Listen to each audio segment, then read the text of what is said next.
I kind of like that name. Volume.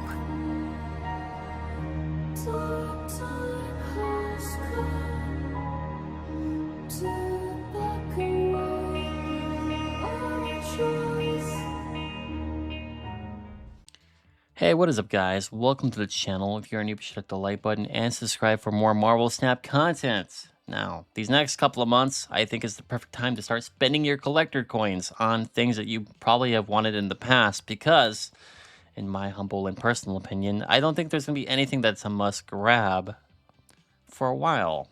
Now, I'll give my reasons in this video, but if you're sitting on some collector coins, I think now, if you have stuff pinned in your, pinned in your daily shop that you've been wanting, it should be relatively safe to buy. Me, I usually don't care. If I usually have my decks planned out and like what I'm going for, and I don't really always follow the seasonal series stuff because they're not tested or they just don't interest me. That being said, last season or the season before last, the Phantom X season, I got cooked because I was a new player.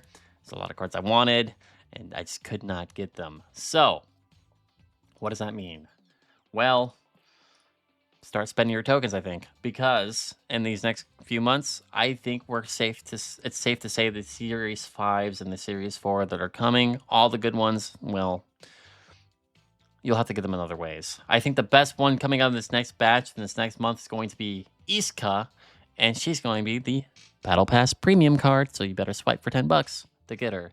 Not saying Juggernaut and Gambit are bad, but we can talk about them real fast. So, the next Series 5 card, Juggernauts, have 6 different powers among your other cards in play for plus 6 power. So he's technically a 2/8 at his best condition.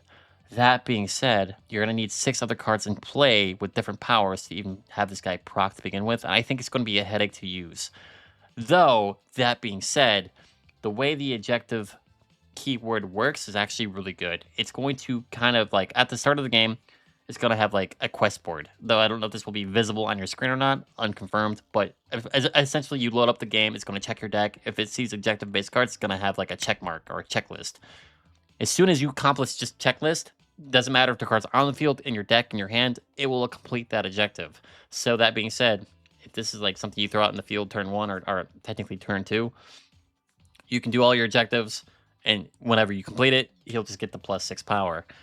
Even if it was in your deck or in your hands, it would be the same thing if you completed the plus 6. If you completed his conditions, and you played them, you wouldn't have to repeat the process to do it. It would just check it off.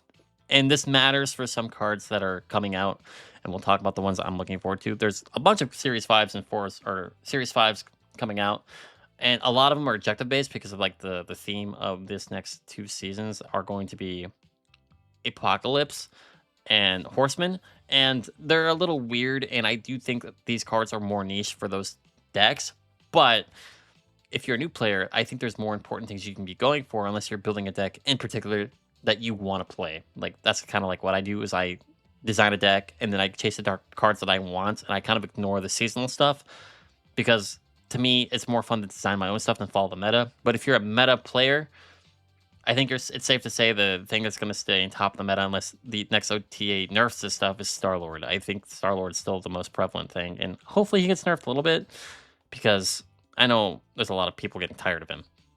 So, Juggernaut, safe to skip. We have Gambit, Horseman of Death. This one actually has me interested, but I think his condition is also a little bit weird, and it's going to be niche towards these style of decks.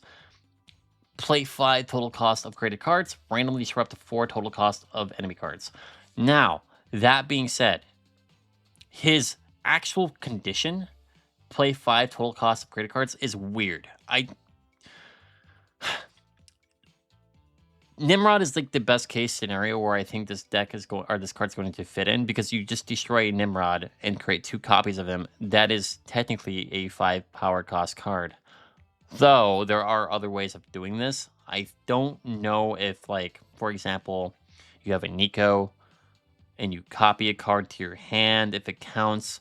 I assume Zola technically destroys and makes copies. I think that counts, but he's a turn 6 card, so you'll have to have Gambit already pre-played on the field.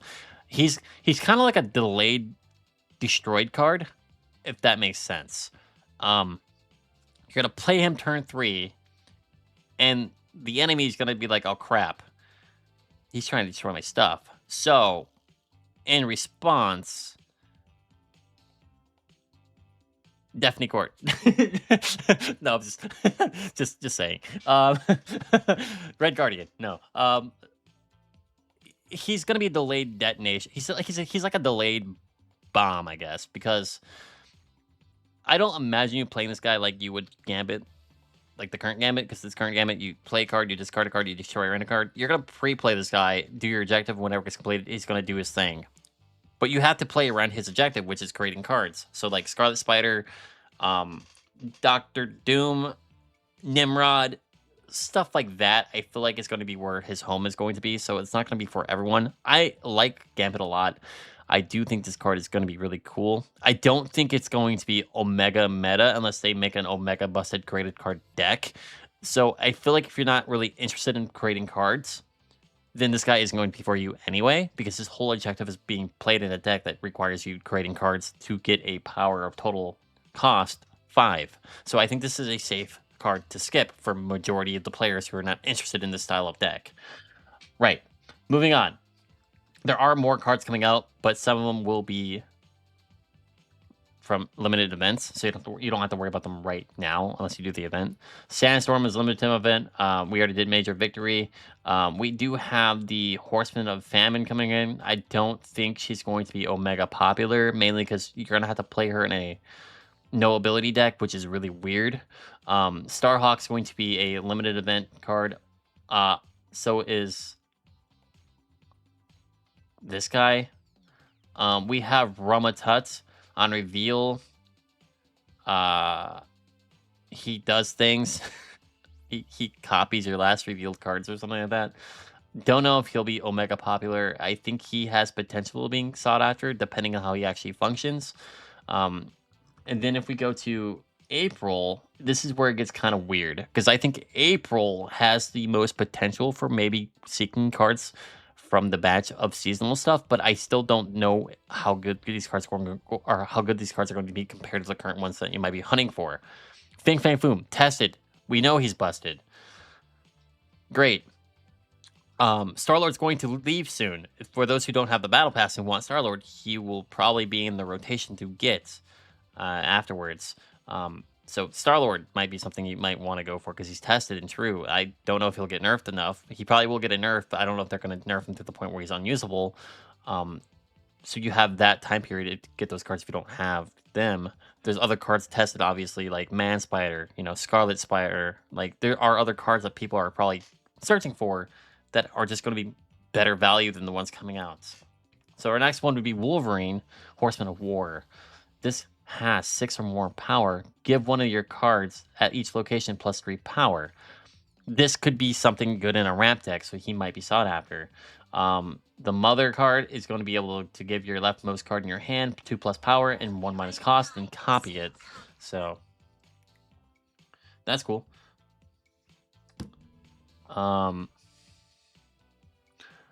Virus card, I don't know if this is going to be a overly used card. It's a little weird. In fact, I know it says it's currently Dynamite for Series 5, but this could be a limited time card in an event. Just based off how it's reading, it might be a limited time event card. I could be wrong, because it's saying this one is the limited time event card. Sandstorm is going to be a limited time event card. We already have, well, you don't. I know that it's going to be. Keep it on deal. Archangel, I read him. I've been trying to think how you can utilize him. I wanted to say, oh, this could be great for Destroy players, but Destroy players use things like Wolverine. They're using things like Sabretooth. They're using things like Winter Soldier. They're using things that don't want to stay dead forever. That being said, you could try to use it to do something really goofy. So your cards are destroyed 4 times. Resurrect one of them with +4 power. Does this apply to Deadpool? Does this apply to Wolverine? Sabretooth? Does it apply to cards that don't go to your graveyard? I do not know. This is going to be one of those weird cards that should probably be tested before, gotten.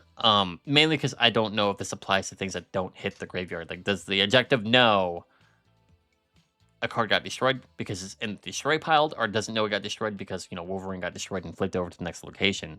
How does that work? I'm not sure. I'm sure this one is the most interesting one that people may like look forward to play destroy, but I don't know if it's going to fit in every destroy deck just based off of like how it reads, and may not even apply to like Wolverine X-23 and stuff like that. Polaris is a weird one. I don't think this is going to be very popular in a lot of card decks because of how weird she is. Cards in play are afflicted with -5 power. Put a card, or when cards are in play have -5 power, put a card here from your hand. It's random RNG. You have to play an affliction heavy deck, which aren't popular, by the way. And then there's this card. I think out of all the cards I just went through and read, this would be the one that I'm like, this is something that is doable. This is something that helps you in every deck to play, unless you're not like, well, it depends. But the Horseman of Famine Storm is the one that I look at. I'm like, this is the one and only card out of all the cards we just went through that I'm interested in myself. End of turn. An end of 2 turns in a row with unspent energy. Give your other cards here and cards in your hand +2 power. Now, let me explain my reasoning why this is the only one that interests me. One, we know for a fact that objectives work as soon as the game starts. So you skip turn 1, you skip turn 2. It's common and happens quite often, especially decks that I run. Everything in my hand just gets stronger by 2 power when I draw her. Or if I already have her in her hand, everything just gets stronger by 2 power. This is fantastic for Phantom X players because our card's already small. +2 power and everything's going to be really good for one. This is going to be good for players that are running Xiao Lao. Typically in Xiao Lao decks, you're not playing things turn 1. You can start playing things turn 2 if you're lucky, but like you don't really start playing things until turn 3 to start ramping up your Xiao Lao. So this will be good in Xiao Lao decks, I imagine. It's going to be good in Star-Lord decks because guess what? You're skipping your turns anyway, so it's just going to make your stuff bigger. So like out of all the things that we just checkmarked, this is the one that hits the spot for me personally, is going to be probably used the most out of all we have. And this isn't going to be dropping anytime soon. When is it? That'll mine to drop? April 28th. Look me right in the eye. So you got time to save or spend. And that was the whole point of the video, is it's kind of explain, like, if you have tokens saved up right now, you're good to spend them. And I think it's safe to say a lot of these cards that are coming out are going to be hit or miss depending on the player, and which is probably a good thing. That means new players, go get yourself some Fing Booms. Go get yourself your Star-Lords whenever it gets put into rotation. Go get your go get your Man Spiders. Go complete your decks. Go for things that you want. It's a good time to do it. You have 2 months to really like spend your currency and adjust your meta decks or whatever decks you're building and have fun with those cards before this other batch of stuff drops. And I think even with all these Horseman cards, most of them are really niche, and most of them are probably not going to be overly popular because of what their niche is. So the only one of value that I see that is more universal is Storm, and she isn't going to be dropping anytime soon. So assuming you even want Storm, I think the patch for the ejector cards and Horseman of Apocalypse Star cards are going to be really hit or miss depending on the player. That being said, if there are cards you're interested in this next 2 months, then by all means get them if you're interested in them. But for me, Storm is the only one that has any like real interest. Like I guess Gambit maybe, but I don't really run copy decks. So Storm is the one that makes the most sense for like a player like me, because I think Storm is more universal to be put in more decks just because her condition is really easy to hit, right? So thanks for watching, guys. I hope you enjoyed, and hopefully that answered your question. And for those who have like 6,000 to 9,000 points already saved up, because there has been nothing crazy going on in these seasonal series, there's going to be probably more of the same coming out the next month or 2. So you have time to start sniping your pin cards or going for those cards that you don't really are the cards you've been waiting for, essentially. So go get your Series 5s, go get your Series 4s. I think now is the perfect time to do so. And yeah, thanks for watching. Hope you enjoyed. And yeah, I'll see you later. Peace.